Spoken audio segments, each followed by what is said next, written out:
నగరి ఓం శక్తి bypass వద్ద విగ్రహాల తొలగింపు పనులు ప్రారంభం. నగరి వార్త.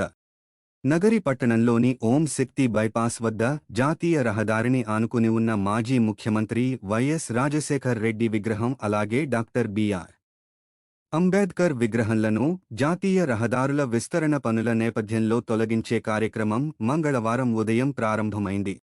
జాతీయ రహదారి విస్తరణలో భాగంగా చేపట్టిన ఈ తొలగింపు పనులు ఉదయం 8:30 గంటల నుంచి జేసీబీ యంత్రాలతో కొనసాగుతున్నాయి.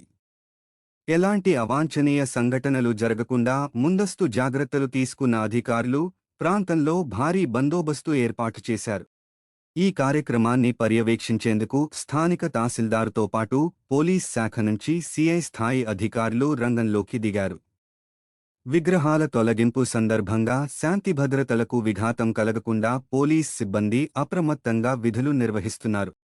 ఇదిలా ఉండగా గత కొన్ని రోజులుగా పలు దినపత్రికల్లో వైఎస్ రాజశేఖర్ రెడ్డి విగ్రహం, డాక్టర్ బిఆర్ అంబేద్కర్ విగ్రహం, సమీపంలోని ఇళ్ళు, మండపం, అలాగే కీళ్లపట్టు ఆంజనేయ స్వామి ఆలయంను కూడా జాతీయ రహదారి విస్తరణలో భాగంగా తొలగిస్తామని వార్తలు ప్రచురితమైన విషయం తెలిసిందే. ఈ తొలగింపు చర్యలపై స్థానికంగా చర్చ కొనసాగుతుండగా అధికారులు మాత్రం జాతీయ రహదారి అభివృద్ధి పనులలో భాగంగానే ఈ చర్యలు చేపట్టినట్లు స్పష్టం చేస్తున్నారు.